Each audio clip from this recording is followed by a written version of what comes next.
This is Ad Infinitum.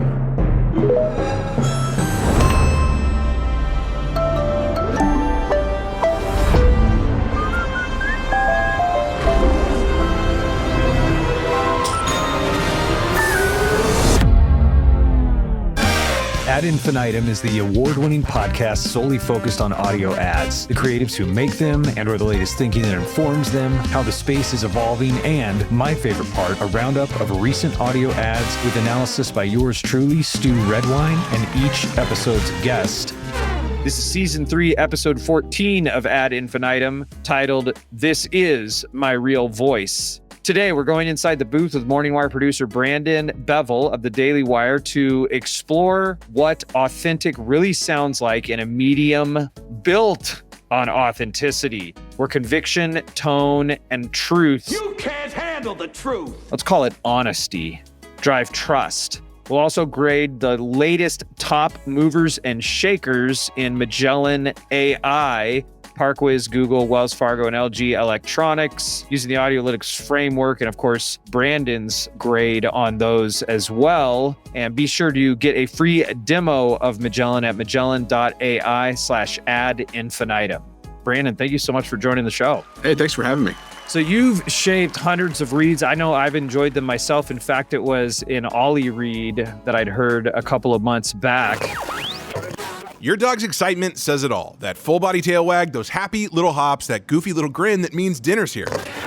That prompted me to reach out because I was like, this is really good. And it's interesting to me because you're a producer on the show. So before we get into the rest of it, actually, can you tell the chief audio officers who are listening what exactly it is, everything you do over there at the Daily Wire? Yeah, so I'm a producer on Morning Wire. There's a lot that goes into that other than, reading the ads. That was kind of something that I just stumbled into upon getting the job here. And it was cool because I have a background in TV. And so it's been cool to kind of still do that. I was on camera for a short time, but now I mainly focus on, the content we're putting out and just kind of making sure the production pipeline runs smoothly on Morning Wire. And then, of course, making sure these ads sound great. That's part of it too. But, like today, I looked at maybe we're putting out like 4 interview type episodes this weekend. So I've been kind of watching those several times, making sure they're ready for air and things like that.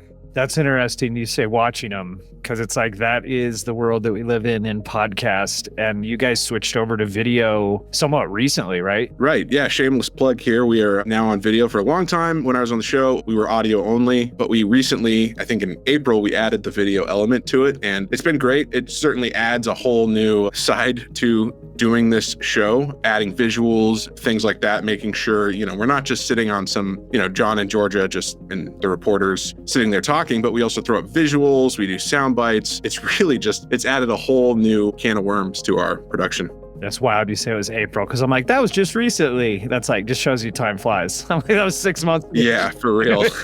Yeah, because in my mind, I'm like, oh, this recent change. No, I remember talking with some of your team at our Chief Audio Officer Summit over the summer. Now that I think back on it, I was like, I think I said the same thing. You're like, you recently switched to video. But, well, it's funny because I listen to it. Nice. Every morning on my dog walk with my main man, my wingman, Maverick.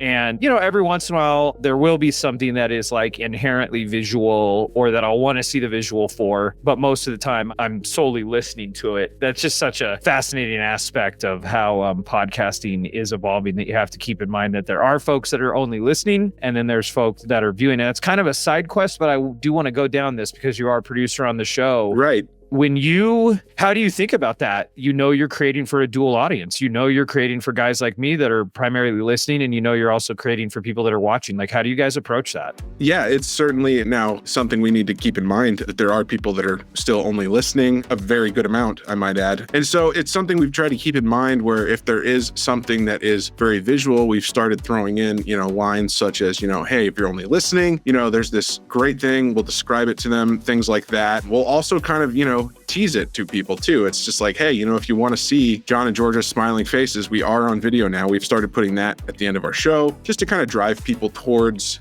coming to watch it and seeing that side of it, because it really has turned out to be a great product that we're putting out visually. And so we're really kind of trying to drive people to watch that, but also maintain that balance that, hey, this is an audio show. It was an audio show for several years before. And so it is definitely a balancing act. Yeah, I have noticed that at the end of the episode. So well done with that, where you're saying, hey, if you want to see everybody, you can also watch it. And like I said, what I'm noticing is I am watching a little bit more and more. So that is definitely the space that everybody's in. And there's a special episode of Ad Infinitum that's going to be coming out where we're comparing the history of radio with kind of the present and the future of podcasting. And that was something that all the all the networks had to navigate this.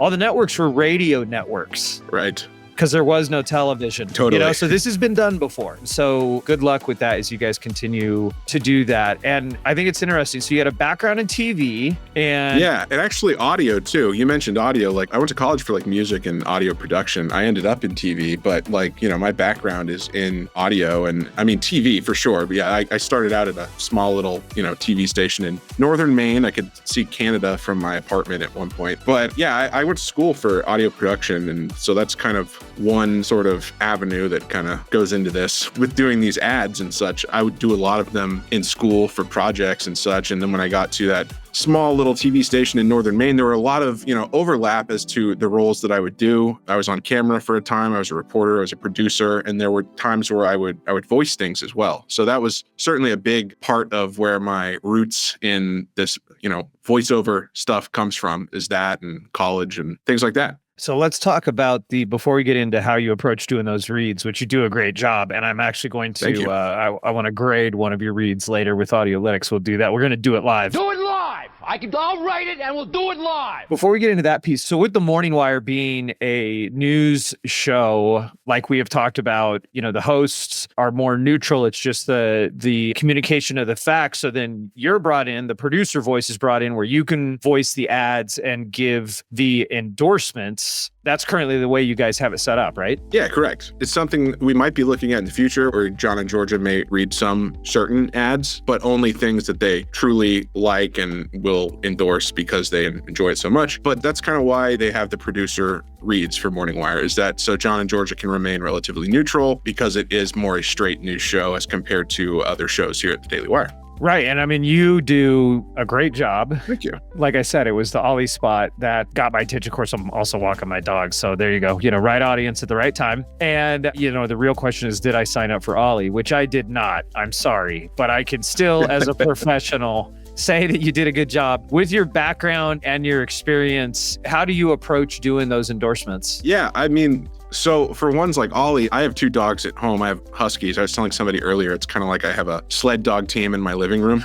And so one thing with Huskies, they're very, very vocal. Mine, maybe not so much, but they can be. And so I had a lot of fun with this one in particular, Ollie, because, I'm like thinking like, man, what do my dogs do when they're hungry? Well, they whine and make all sorts of, husky type screaming noises sometimes and growl and howl at me. And so I was like, how can I kind of use that where it's like, it is still me endorsing it, but it's more like, this is for dogs. We need like a dog endorsement of some sort. And so I try to have like a lot of fun with these types of ads where I like using natural sound, or it goes back to my like news roots, like I love using sound bites from people to help tell the story and natural sounds, explosions, whatever. And so I'm thinking, what would be, something I could use for this particularly. And when it was just like kind of a light bulb moment. Light bulb. When like my dog growled at me at home for dinner time anyway. And so I was kind of like, oh man, this would be great. Those are not actually my dogs in the recording, I should note, but that was kind of where the inspiration came from, was my dog, me getting food, scooping it for him, and then like one of them kind of doing that like, ooh thing at me. And so I was just like, I can totally like make this still my endorsement, but like also my dogs. And so that was kind of where that whole premise of this Ollie ad came from. And there's a few other ones that I've done where I try to incorporate some sound effects of sorts too. It depends on the ad, of course, but this was definitely one I had a lot of fun with. And what do you look for when you're getting copy points? Like, do you prefer that it's really stripped back and, it's like 5 bullet points and then you've got maximum latitude, or does actually more information give you more latitude? Like, what's ideal for you? I like having kind of at least a rough script that I can kind of tweak myself and add some of my own flavor to, I guess, rewrite it so it sounds a little bit more like me saying it. And I try to keep those, very authentic, because I was telling somebody earlier, like, we live in a world where there are now AI ads, and there are also people that sound very stiff. And one thing I try to do with both my copy and my performance is just kind of remain authentic so people can relate to it. Like, I'm just an everyday dude telling you about this. It's like, I was talking about this with somebody just with writing scripts for news in general. One of the things that, like, in my earlier career that really, like, struck me as far as how to write a news script is one of my executive producers was just like, okay, well, how would you, like, tell your friends about this over drinks at a bar? And so that was kind of a light bulb moment for me, because I was writing these really, like, big, Latinate words in scripts that just weren't necessary. And it's just like, no, I got to strip it down a little bit and make it like it's very conversational. And so I feel like that's something that kind of reflects in my ad reads as well, and in my copy that I kind of fix up to get the best performance. And so, yeah, I think that's really where my process comes from, is I try to just make it very authentic, very layman's terms, something very conversational, just like as if I was telling my friends about Ollie or some other product over drinks at a bar. That's funny. A guru that I actually ended up hiring to help with some copywriting early on in my career for some ad writing for this product that I was working on. He would have me read the copy. So I'd read the copy to him. He'd be like, oh, okay, yeah, that's good. That's good. So what were you trying to say with that? And then I would explain what I was saying in the ad, right? And then he would go, okay, write that instead.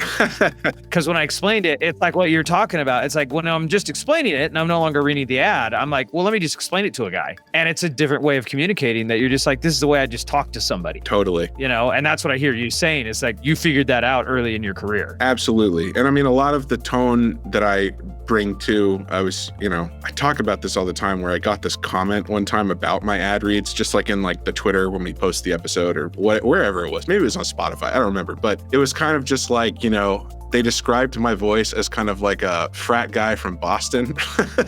And so I don't take that as an insult. I was like, that's kind of, what I sound like. But that's something that I feel like a lot of people relate to, is the authenticity in somebody's voice. And there's another thing too, like I was in school studying music, and I remember I did this class that was kind of we would do like kind of real projects for real clients. And it was usually an animation with a full audio production behind it too. And I was assigned the music track, and I didn't want the music track. I wanted the sound design track, but I got the music. And I had to do 2 different music pieces that goes along with this animation. And the one that was almost the winner, I got second place, but it was the one that like had voices in it. The whole thing was about this like transportation system in Oakland, California. I can't remember the name of the company, but it was about this new bus rapid transit. And basically it goes through several different communities in that area. And the thing that really got the company's attention was that I used vocal part in it. There was like a vocal part harmony and like what I guess I would call the chorus. And so I think that if you use your authentic voice in something, it does tend to resonate and hit people a little differently. It's so funny because it's like I was coming up with titles for this episode, and what I landed on was "This is my real voice," and I didn't even fully appreciate how perfect it was going to be for our conversation, because it's everything you're talking about. It's like there's the voice, there's the sound of our voice, maybe we sound like a Boston frat guy or whatever, and then there's the spirit of it. Totally. Right? What we call authenticity, the honesty, I think is what it is. It's honesty. Exactly. Yeah, totally. And not in the sense of telling a lie or not telling a lie, just coming from the heart, being, it's from Othello, all men should be what they seem. Right. And when someone's being real and they're being honest, you can feel it. You can feel it. And, you bring up a good point with the AI voices. That's also kind of like, this is my real voice. Like, I'll be honest, I've got, I don't know how much total time, but like basically every episode of this podcast, so like the last, whatever, it's like 40, 50 episodes. Right. I got just my solo tracks, and then I'm editing all those down to upload to 11 Labs, where they've got like their pro version of a clone voice, which now, I mean, it's funny when you go back just 2 years or, like, oh yeah, we need 8 hours of audio. Right. Not 11 Labs, but other folks. But anyway, with 11 Labs to do their best clone voice, I think it's 2 hours of your voice, which is a lot. Totally. I think I've got 2 hours of me, to make like the most robust clone of myself, which is interesting. Like Arnold Schwarzenegger, that was one of the voices that was talked about a whole bunch, I guess, this year or last year, that his podcast, I believe is his podcast. Maybe it was his audiobook. is like, clone Arnold. And it's just, man, I'd like to hear more what you think about that. I struggle with it because I'm like, there was a point in time in history when people saw photographs and the whole thing about like, oh, it sucks your spirit out, or that's not the real person. But now, like when you and I see a photograph or a television commercial with Kevin Hart endorsing one of the 7,000 products he endorses, we don't have any resistance to that. And yet, to me, there's this heavy resistance to clone voices that's different than photographs. Maybe we're seeing a correlate, something with AI generated video. Like, what do you think that's all about? I mean, it's pretty insane. I've seen a few times now where, it'll be a really realistic sounding AI voice. And the only way that I know that it's not real is that it's just saying something completely outrageous. Like the Arnold Schwarzenegger thing. I think there's that show when I was a kid, Reading Rainbow, that was on TV. They have like a whole AI Arnold Schwarzenegger singing that I've seen online, which is just, it's hilarious. But, I know that it's AI because there's no way Arnold Schwarzenegger is going to go into a studio and record Reading Rainbow theme song. But it sounds pretty real. And like, I might be getting to a point here where I'm like kind of telling, I'm hearing some sort of artifacts maybe in it. Kind of like, I guess I can compare this to like, I used to not be able to tell when a, vocalist, a singer would be using autotune. But now, after like kind of using it for a number of years, I definitely can tell, and I just know. I can hear those artifacts that it's like, they're using pitch correction, especially if it's really obvious, like Cher, Do You Believe in Love kind of thing. But there's also the ones that's not so obvious. Like, I don't know. It's super interesting. And it's something that I'm watching with great interest because, I think they've even we've got 11 labs here. I've never played around with it with my own voice though. I guess I'm too scared. Yeah, like I said, like if there's like their pro level clone, so you could do a clone. But the whole point of this episode, it's your real voice. Right. So I don't know. What are we talking about? Yeah, I haven't quite articulated it, but there's something about, like I was saying, like a photograph or video. But now I guess, now that the clone video, the AI video stuff is so sophisticated as well, it's just, like how do you know that something is really real? Totally. Anyway, to be real, you got to be real.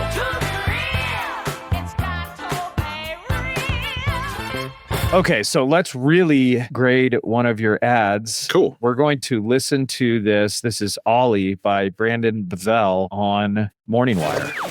Your dog's excitement says it all. That full body tail wag, those happy little hops, that goofy little grin that means dinner's here. That's what happens when dogs taste Ollie. Made fresh in U.S. kitchens with human-grade ingredients, Ollie delivers clean nutrition without any fillers or preservatives. Just real food that leads to real results, more energy, shinier coats, better digestion, and genuine mealtime excitement. With 5 protein-packed recipes like fresh beef with sweet potatoes and fresh turkey with blueberries, even picky eaters dive right in. Don't just take my word for it. Here's how my kitchen sounded around mealtime before Ollie. And here's what it sounds like now. Dogs deserve the best, and that means fresh, healthy food. Head to ollie.com/wire, tell them all about your dog, and use code WIRE to get 60% off your welcome kit when you subscribe today. Plus, they offer a happiness guarantee on the first box, so if you're not completely satisfied, you'll get your money back. That's OLLIE.com/wire and enter code WIRE to get 60% off your first box.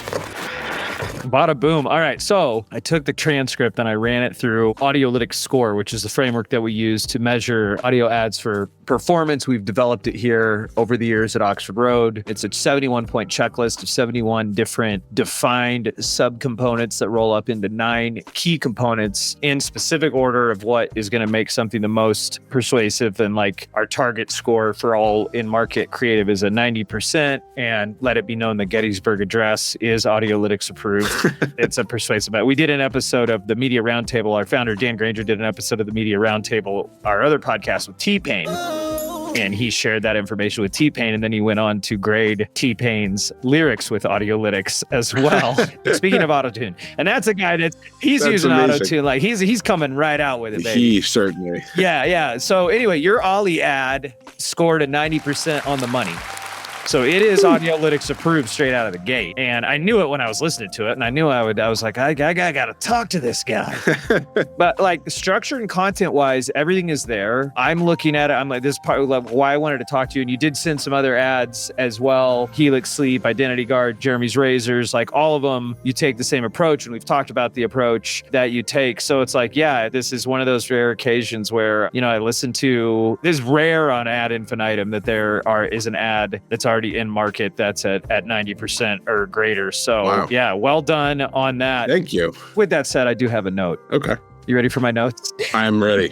From the sound design standpoint, the crickets, what I was thinking of, what I was expecting was... Yeah.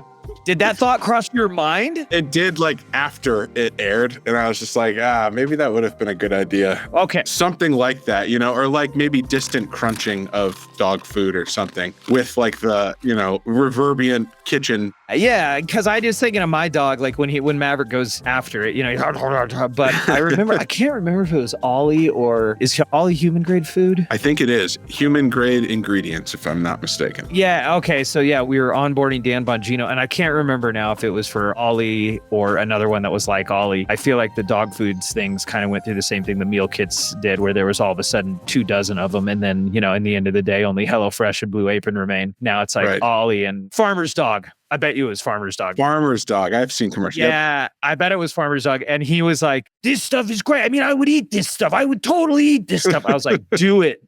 I was like, Dan Bongino, eat that on a live read. Eat he just starts eating it. And I was challenging Dan Bongino. I'm like, do it, dude. Do it. You have to do it. He's like, oh, I don't know. I can't. So anyway, that's the next. If you take this thing to outer space, bro, eat the Ollie food on the next ad read. Man, I mean, if they ever make me go on camera, you know what I'm doing first. Excellent. Yes. Okay. So this is interesting. Like, truly, this is noteworthy. And I hear why. I hear your approach where, like, you clearly understand persuasion and you have a honest approach to communication. What I'm curious about, like, okay, so I just told you this scored 90% in Audiolytics. That's all well and good. Are you aware, did they close the loop, these advertisers, Jeremy's Razors, Identity Guard, Ollie, Helix Sleep? I mean, I imagine the answer is going to be yes on Jeremy's Razors with performance. Like, do you ever get to hear how these perform? I guess I don't. I guess I don't have great analytics as far as that goes. I usually kind of just... put it out there in the episode, and that's that. I guess I don't ever get specific information on how the ads in particular perform, but I would be interested. I'm sure. I mean, the way I guess you'd keep an eye on it is like who stays as a sponsor and who goes, right? Okay, I guess that's a good point. Yeah. So I guess a fair amount of people are hanging around. That's for sure.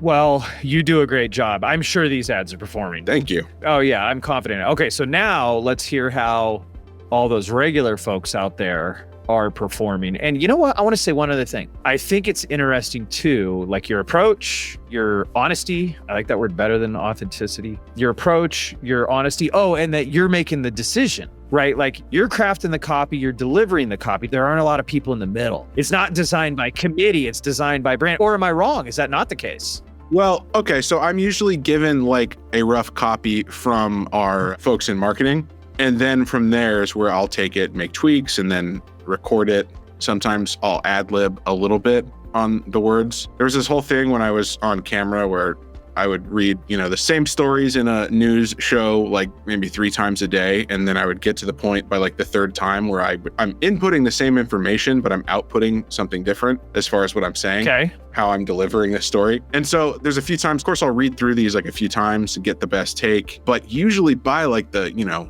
whatever number time, I'm kind of ad-libbing a little bit as well. Whereas it's just like, yeah, I'm reading the script, but something different's coming out. Just saying exactly that thing, but in my own ad-libbed words. So you're kind of a fan of the Stanley Kubrick approach. Like you're going to do 72 takes. And by the time you get to that 72nd take, it's finally, that's the real deal. Hopefully like four or 5 takes. Hopefully not 72.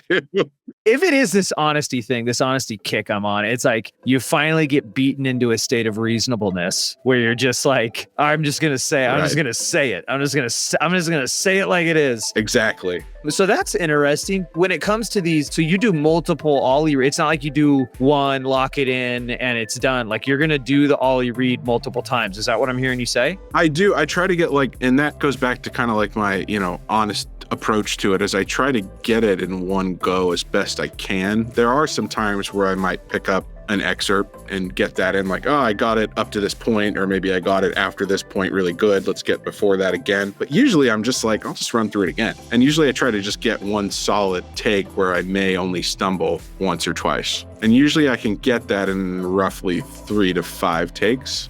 Okay, and you're saying the magic happens on the last take? Usually, yeah. Or, there's every once in a while, it'll just be like, I really liked the second take, honestly. Like, there's some copy that I'll get that, has kind of the similar parts as it did before. Maybe we're running a new Helix Sleep copy that's a little bit similar, different CTA or something like that. Sometimes I'll change them up. Other times it'll be like, okay, I know this part, let's do it. And I will kind of ad-lib it a little bit, add some of my own flavor to it. I think that sounds right. I think 3 or 4, that seems like the sweet spot. And like you said, sometimes the magic happens on 1 or 2. Yeah, definitely. Yeah, it's funny. I met a guy recently. I live up here in Santa Clarita, and there's a lot of like studio guys. And this guy that he's retired now, but it's the first movie he worked on was E.T. So if that gives you an idea. E.T. phone home. Wow. Yeah, and he was like a rigging gaffer. And so he worked in the industry something like 40 years. And I was like, hey, how many takes do most directors do? I was kind of on this same idea, because this is all I do is make things and try to make them better. Yeah. And he was like, 3 to 4. And it's like, oh, that's interesting. That's also what you're saying. And it's like, I think about even like making pancakes, right? Like the first pancake you throw out. Yeah. Sometimes then the second pancake is like, dang, I nailed it. All right, girls, breakfast is served. That's a great analogy. But sometimes the second one, you're still kind of like, oh man, griddle's too hot or whatever. Right. And then, God forbid you screw up the third one, you're definitely going to finally get there on the fourth. It's like 3 to 4 times at it. You're either going to have it or you're not at that point in time. Right. All Totally. right. We solved it. Thanks for listening to Ad Infinitum. No, I'm kidding. Okay. All right. So there's a pro tip, chief audio officers. If you're doing a VO session, 3 to 4 takes is probably and what I've also found, Brandon, is like doing like commercials, like TV commercials, or not necessarily like host reads or whatever, like doing stuff that is more where the perception of more control, where it's like performance with actors, where you're like doing voice actors. I think, and even establishing here, like this idea of 3 to 4 takes, it's like, it's diminishing returns after that. Like you're not going to get anything better. Like you'll go to 9, 10, 11, 12. And then what I've found is I will discipline myself. We don't do as many of those like highly produced spots anymore. But I'll just stop. Like I'll stop it at 5 or 6. Like I'll be like, you're done. Like get out. Like Stu, I am cutting you off. Totally. And then what happens, I notice, is you go into post and it's there. You just couldn't. You like lost perception in the moment. You know what I'm saying? Absolutely. Yeah. That happens to me too. And there is a certain point that I get to where I'll just be like, well, as good as it's going to get. And then I will kind of find it in post, when we're going through it. And yeah, it's there usually. It's just, you kind of lose sight of that where, maybe some days I just won't be as in the zone and I will like get frustrated and I'm just like, well, as good as it's going to get. And then I go to post and it's like, this is actually good. We just kind of do this, that, and the other thing. We have it. We have it there.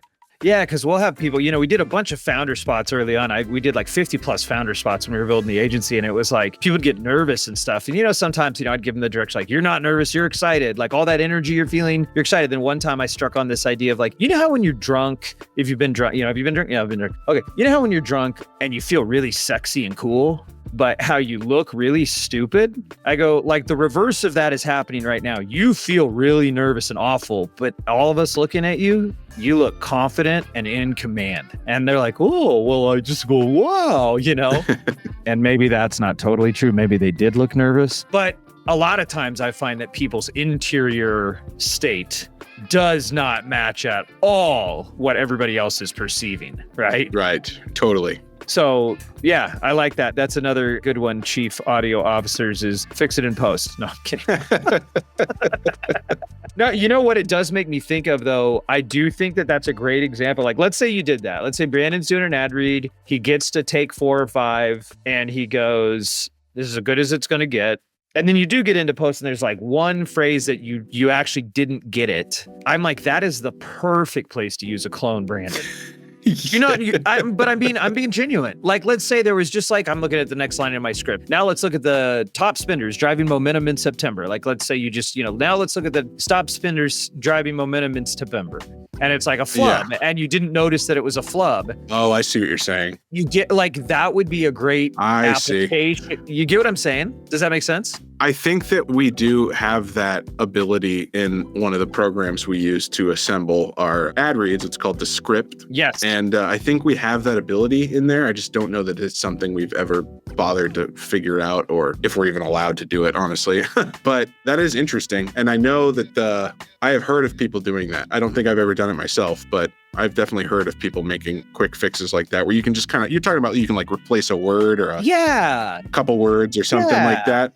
Yeah, or like an advertiser like Quince that we have at Oxford Road, like folks will say quince. Like they just don't, or Boland Branch, an advertiser, people will Boland Branch. Like, so it's like, oh, you want it to be Boland Branch, it's like little things like that. It's like photoshopping a cold sore off of somebody's lip, sonically. So, totally. Okay. All right. Let's get back to business. So one more thing. It's like that music discussion we were just having where it's like, our singer hit a bad note, but we can correct it a little bit with pitch correction. Yes, exactly. It doesn't mean we have to use pitch correction all the time, but if you are going to use it all the time, do it like T-Pain. Okay. Exactly. All right, so now let's listen to the top or movers and shakers from September. This is according to Magellan AI, and you can get a free demo of Magellan at magellan.ai/ad infinitum. Brandon, are you ready to grade some ads? Let's do it. All right, first one is ParkWhiz on Unafraid Show with George Wrightster from September 23rd. Here we go. Parking shouldn't slow you down. ParkWhiz gives every driver a shortcut. Book ahead, save up to 50%, and skip the hassle of circling the block. Park smarter, park faster. ParkWhiz. Download the ParkWhiz app today and save every time you park. All right, Brandon, short and sweet and hard to beat. Let's get this party started. What do you rate that ad for persuasiveness and why? Well, I would rate it a 8.7 out of 10. I think it's very persuasive. It makes me want to at least look into what it is. And I think I understand the gist of what they are trying to persuade us to do and communicate. And 8.7. 8.7. Okay. All right. Yeah. And it had that funky music track. I do like the music. That's a good point. And that always, that can help make us feel better. What I'm going to do is I'm going to hold back on the Audiolytics scores until we get all the way through. I've been doing that recently because I want to get your unadulterated grade. So let's go to Google. I actually think this is for YouTube, which is owned by Google. Everybody, spoiler alert. Sweet. All right. So this next one is from Google. Here we go. As a scientist, I can tell you that Sundays are only 24 hours long. But with NFL Sunday Ticket and YouTube TV, you get every game every Sunday all in one place. That's upwards of 30 hours of NFL in one day. How can there be 30 hours in 24 hours, you ask? I have a theory. Magic.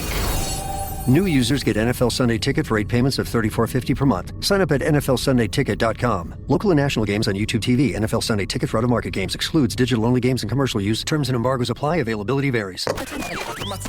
Okay, Brandon, before you give your grade on that one, I want to start. You go ahead. Mike Cesario of Liquid Death has remarked about their advertising that he didn't set out to be advertising awesome, but awesome, or it's something like that. Or it's like he didn't set out to be like advertising funny, but like funny. Yeah. Like actually like SNL level, when SNL is good or when South Park is good, like funny, like legitimately awesome. This line that, how can there be 30 hours in 24 hours, you ask? I have a theory. Magic.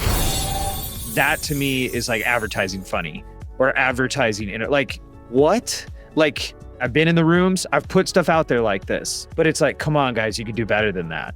You know what I mean? Like, it's like Nobody would, to me, it like erodes the credibility. But now that I've said thrown my little stone at it, what is your unbiased grade of this ad for persuasiveness? Well, this one, I really like their use of sound and kind of ambiance. And, like they had the ding, the bell in there. I think it definitely, I'm not necessarily a football guy.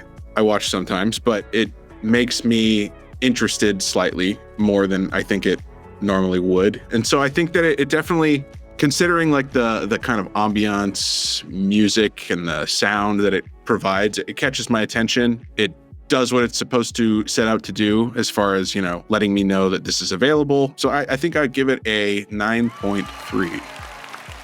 Wow, dude, what a generous man. Okay. Wow. I liked it. It wasn't bad. All right. This is interesting. Let's keep going. Okay. All right. This next one is from Wells Fargo. Here we go. The name of this product is the Active Cash Credit Card from Wells Fargo. That's a lot of name, but it's also a lot of card. It earns unlimited 2% cash rewards on purchases. Whether it's buying tickets to the game with your mom or grabbing coffee with your dog, purchases big and small earn unlimited 2% cash rewards. No limits, no categories to track, just straightforward rewards that keep adding up. So, you might stumble a bit while saying it, but paying with it will make you stumble upon so much more. Shopping, dining, cooking, gardening, you get the idea. Let's say it together. The Active Cash Credit Card from Wells Fargo earns unlimited 2% cash rewards on purchases. You know what? It does have a ring to it. No, seriously, try saying it out loud. The Active Cash Credit Card from Wells Fargo. Oh, that sounds nice. Learn more at wellsfargo.com/active cash. Terms apply.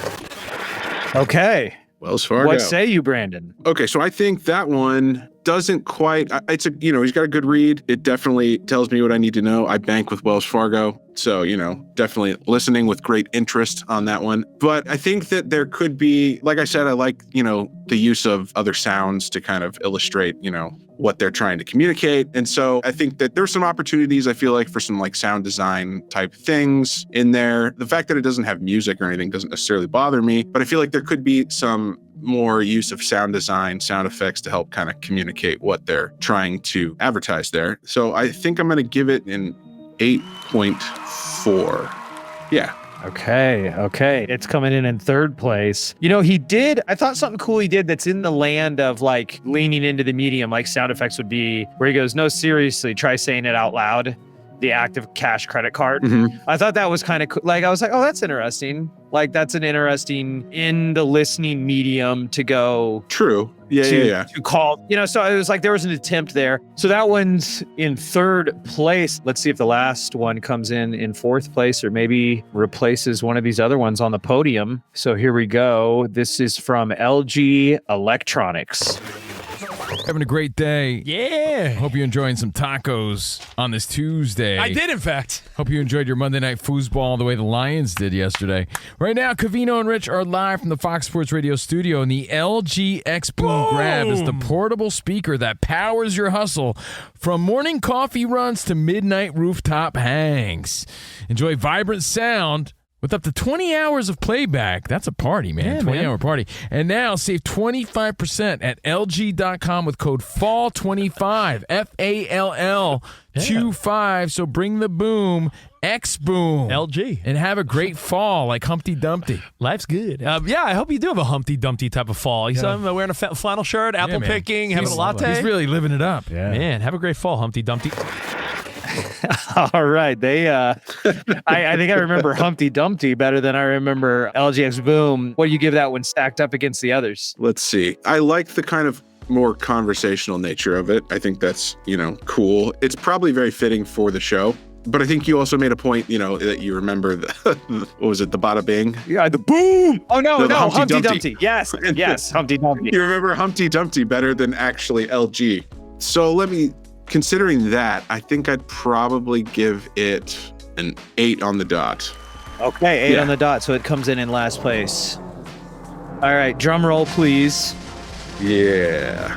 So first of all, Brandon, your scores. Number 1 is Google or the NFL ticket at 9.3 out of 10. Then we've got ParkWhiz at 8.7 out of 10, Wells Fargo at 8.4 out of 10, and LGX Boom at 8 out of 10. You kept them all up there in the 8s and the 9s, which is very generous of you. Audiolytics agrees on your first two as far as rank order goes. So Google got an 86%. It was Our target is 90, which your Ollie ad beat that, the YouTube ad. Wells Fargo got an 84, and then Audiolytics has these tied at the bottom at a 70% on ParkWhiz and LGX Boom. And it's interesting to me, both of those Both of those are shorter, which is often the case of you're just not as able to get as much substance in there. And, the thing that I notice with these is it does sound like you said these two from the Dan Patrick Show. LGX Boom had the nice conversational nature to it, but they didn't self-identify like producer Brandon does. Producer Brandon always self-identifies.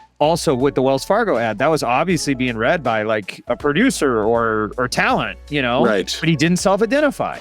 And even in the stories that he told, like you and Ollie, you took the story, you made it personal, your dogs, like grabbing, game with your mom or grabbing a coffee with your dog. That's from the Wells Fargo script. It's like that individual could have personalized that more. Like when I take my mom to a game or grab coffee with your dog, I don't know who grabs coffee with their dog, but he grabs coffee with his dog. He could personalize it more, which is something that you did well. And then I think, with ParkWhiz, though you gave it a higher score, I want to dig into that one. Like, what did Audiolytics say about that? Why did it? What was Audiolytics score of that one again? 70%. So it's saying... I didn't give it color.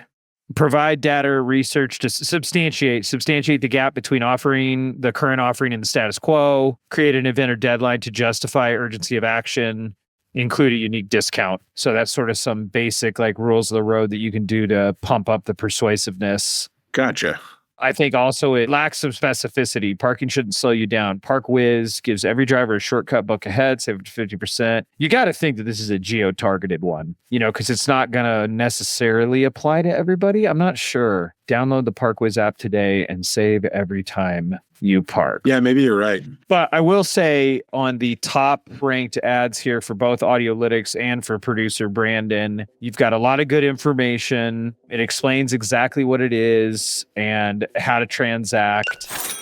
And, paints more of a picture in the listener's mind. After listening to these ads, what recommendations do you have for the chief audio officers that are listening? Yeah, I think that, one thing I really try to do, and I guess I struggled to say this as good as I'm about to now earlier, but just really try to make a connection with the listener. And that delves into the authenticity, the honesty of the ad, really trying to make an impression. And I feel like the best way to do that is to just kind of, make it as much you as you can, as much of your authentic self as you can. That's what I'm trying to say. And so it goes back to what I was saying about like kind of the best way that resonates with a lot of people is talking to them like you would talk to your friends. Tell them, if you were telling your friends about this product, this thing, how would you say it? And, I think that really kind of resonates with people. As far as, other ways to kind of do it, I know that we don't do this for Morning Wire, but I saw kind of just a really innovative way to kind of not necessarily do an ad, but to advertise something. I think on the Ben Shapiro show, they use Perplexity, not necessarily always in an ad, but it's like, actually, let's check this fact with Perplexity, which is, the AI kind of chat GPT competitor. And I think that that's a really cool way to do that. So there's a lot of ways that you can innovate as far as advertising, I feel. And I feel like, those are two ways right there. One where you really kind of connect with your audience, just like you would, your friends, and also find a way to work something in the way that Ben showed us. Yeah, I think I've heard that on Rogan recently as well, that they're using Perplexity. Nice. So kudos to the Perplexity team. Aristotle figured it out a long time ago, as he did many things. He said a person is not fully persuaded until they consider a thing demonstrated, right? And I think that's a part of what I'm hearing come out of this as well, right? Like, absolutely. When you're honest and authentic about your experience with the product, you're demonstrating it in a way. And then if you think about it, the other choice that these advertisers took, and you take as well, you're able to do both with your reads, is they're using the medium itself, like sound effects and music, to communicate as well. So, either do, or if you can do both, use a real, honest human telling the truth about their experience with the product. And then also use the tools that are at your disposal to paint a picture in the theater of the mind. And all of that works together to demonstrate the product in a non-visual medium to the listener. Yeah, totally. Absolutely. I love what you said about demonstrating, because in a way you are kind of like painting a picture of a demonstration for folks in a way that they can relate to. And I think that really speaks volumes when you can do that, and it really draws people in. Yeah, like I said, it's sometimes I'm like Aristotle, this rhetoric or whatever. It's like he figured all this stuff out, and then we just we keep repackaging it. Right. So it's like, let's just go back to the source. So, Brandon, thank you so much for coming on Ad Infinitum, and also thank you very much for taking your craft seriously and putting great work out there. It is so easy. in audio to phone it in. It really is. Definitely. I think that even is inherent to the power of audio, because audio is, it's our sense that is always on. It supersedes all other senses. It's directly linked to the creation of memory and emotion. It's our quickest sense, right? If you touch your own arm, your feeling of that touch is slower than if you heard a sound. Right. So sound, that's why they use a starting gun in the Olympics. So I say all this to say, because it is so powerful, one could not try very hard and still get all that power. But man, it's so much more powerful when someone does try hard and get all of that power. And that's what you're doing with your work on the Morning Wire. So thank you for respecting the craft and putting great work out there. And thanks again so much for joining Ad Infinitum. Of course, love doing it. And thank you so much for having me. Reminder, Morning Wire on video now. Check us out. We are rated very neutral on Ad Fontes. So please watch our show. Thanks a lot, Stu. Yeah, you're welcome. Yeah, video's the new audio. Okay, that's a wrap on another episode of Ad Infinitum. For you chief audio officers listening, remember, authenticity isn't about sounding perfect. It's about sounding honest. The real voice that converts is the one that connects and cuts through. Remember to go to Magellan.ai/Ad Infinitum to sign up for a free demo. And thank you for listening, and have fun making the ads work.